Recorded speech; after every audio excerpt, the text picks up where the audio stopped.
Your spine has 3 sections, but most people only use one. Hi, I'm Alex from Yaoga Space, and this is Body Pillar Education. At the end of this video, you'll know exactly which zones you're using, which you're missing, and what to do about it.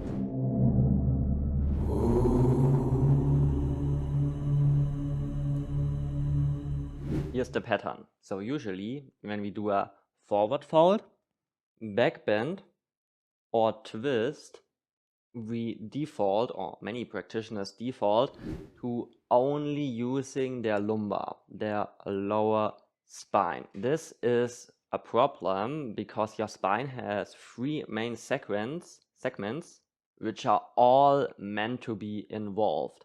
But if the lumbar spine, which is essentially just 5 vertebrae out of 24, carries all the weight itself, obviously this can't be good. The cost is structural. A load is not distributed, it concentrates, and your lumbar facet joints and intervertebral discs absorb force that should be spread across 3 zones, not 1. And this is why yoga can create back discomfort even in people who practice consistently. And that is not because the practice itself is wrong, but it is because the movement map is simply incomplete. Now let me show you the 3 zones. First is the lumbar or lower spine, which is around your waist.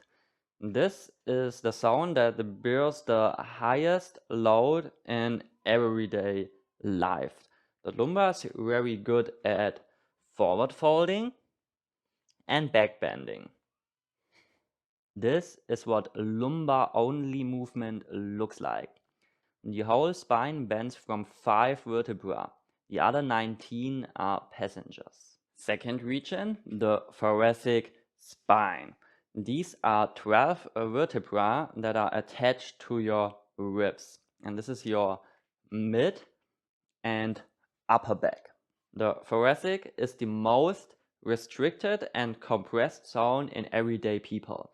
Especially when you sit all day. I think we all have seen the infamous shrimp back. Shoulders collapsing forwards and in, sternum pushes inside, and your neck is hunched forwards and down. This is exactly or absolutely no thoracic opening at all. So instead, first try to lengthen your spine, pull your shoulder blades back, push your sternum forwards and slightly up, and lengthen your neck. Third zone is your cervical spine or your neck. This consists of 7 vertebrae and is the highest mobility zone of your spine, so to speak. Here you have the greatest rotational freedom. However, the neck is also usually really compressed, related to the shrimp back too, because it transitions directly into your neck position as well. So if your thoracic is not open and not working, your neck essentially tries to compensate for this, and that way you get a hypermobile neck, and your surrounding muscles need to lock or stabilize the neck even more, thereby leading to stiffness in your middle or upper back. So ideally, every adjustment should start with your thoracic spine and then transition naturally to your neck. Now, one core principle from the universal yoga framework changes how all 3 spinal zones work together. And this is the extension first principle, or extension before direction principle. Imagine your vertebrae are like gears. When they are compressed, they are like meshed on top of each other, and any movement creates friction where both or more vertebrae are grinding on each other. Doesn't sound great, right? In contrast with the extension principle, we first try to create vertical space between each vertebra so that they can move around freely without grinding on top of each other.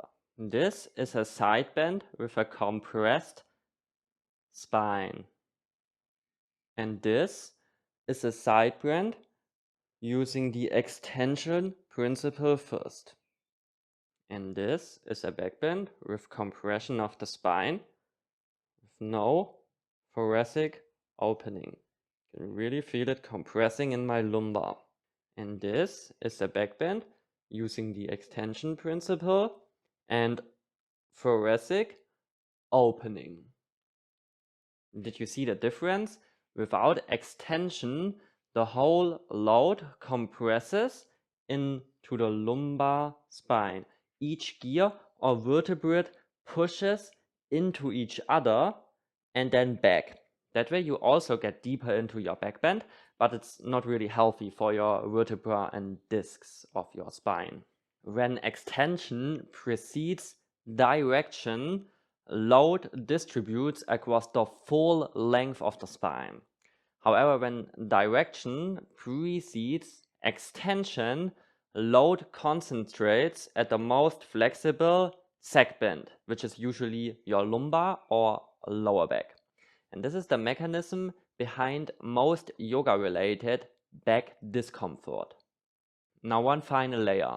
Research shows that yoga postures involving spinal movement forwards or backwards actually shift your autonomic nervous system towards parasympathetic dominance after practice, not just during the posture, also after it.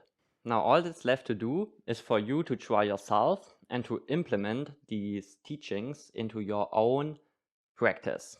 So let's try to illustrate this one last time doing a camel backbend. So first, you always try to extend your spine, create vertical space between each vertebrae all the way from your lower spine to your neck. Then from here, push your pelvis slightly forwards, keep lengthening. Then imagine you push your sternum forwards and up. Pull your shoulder blades back, lengthen your spine, always keep lengthening. And then once you created space across all three segments, exhale, now you bend back. Keep lengthening and activate your whole backside muscles to protect your spine. If you remember just one thing from this video, it is extension comes first and then add direction. And direction should be added along the three segments of the spine. Don't just load your lower back, don't just load your lumbar spine. Thank you so much for your attention and time.